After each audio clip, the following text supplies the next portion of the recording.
Selling your home in retirement is probably one of the largest financial transactions you're ever going to make. And in this video, we're going to cover the 9 key considerations, the 9 things to watch out for if you're planning to sell your home in retirement. Now, selling your home in retirement usually takes one of 3 forms.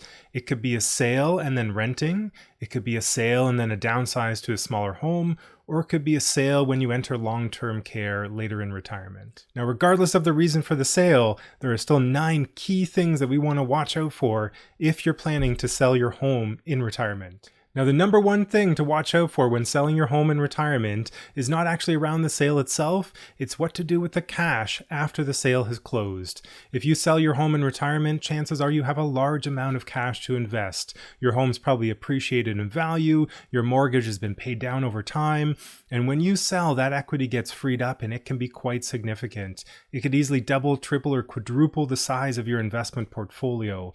Now, if you don't have a plan in place, this can be quite daunting. So I've seen situations where this cash sits around for months, if not years, and that can be quite an opportunity cost. So if you're planning to sell your home in retirement, make sure you have a very good plan in place with what to do with the cash after the sale closes. Now, the second thing to think about if you're selling your home in retirement is that transaction costs are quite high. When buying and selling real estate, transaction fees can add up to quite a bit.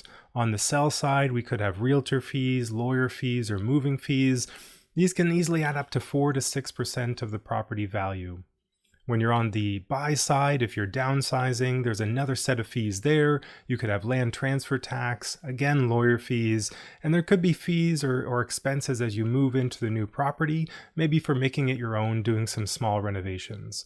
All of these expenses and fees can easily add up to 6 to 10% of the property value, so you need to take that into account if you're planning to downsize in retirement. Now, the third thing to think about if you sell your home in retirement is that your investment fees are going to go up. If you double, triple, or quadruple the size of your portfolio, your investment fees are also going to go up as well as a total dollar amount.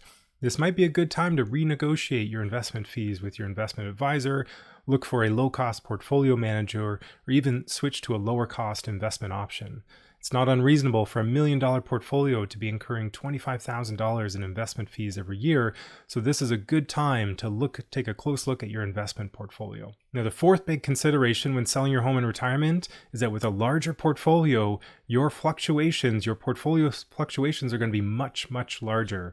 You might be used to smaller portfolio fluctuations with a smaller portfolio, but if the portfolio doubles, triples, quadruples in size, you're going to see your portfolio swing maybe even by $100,000 week to week. This can be quite daunting if you've never been through this before. So make sure you have a very good plan in place and understand how much is reasonable for your portfolio to swing week to week, month to month, and year to year.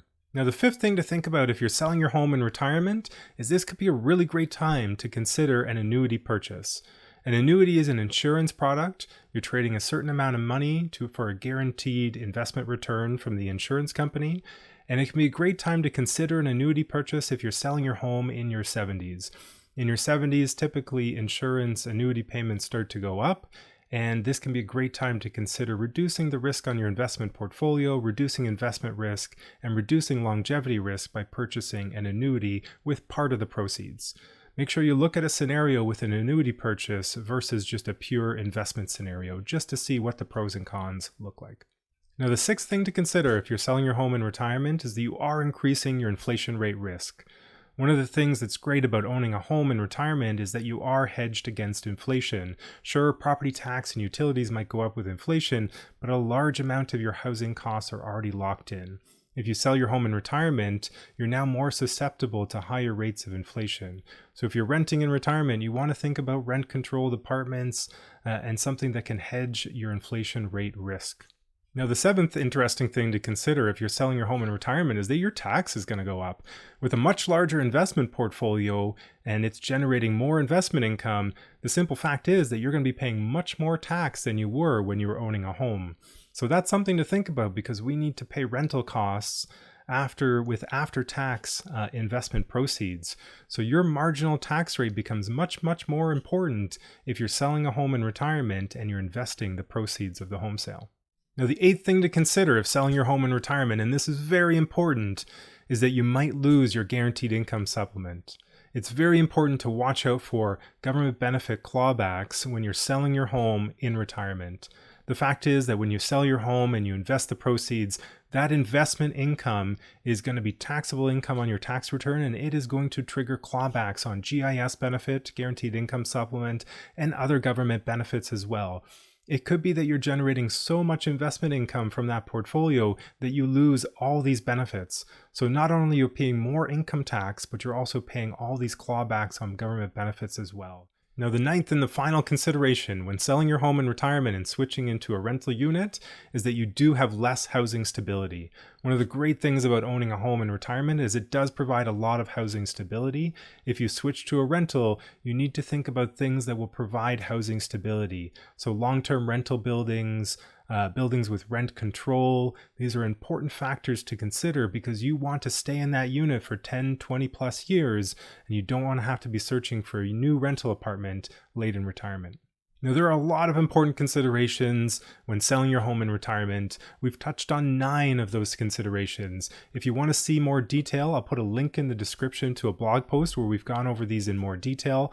I'll also put a link in the description where you can start a retirement plan with us, and we can have a free call together to go over your situation and see what sort of scenarios we can look at in terms of selling your home in retirement. Thank you for watching this video. If you enjoyed it, please like and subscribe, and don't forget to hit the little bell notification icon so you get notified when new videos come out. Thanks for watching.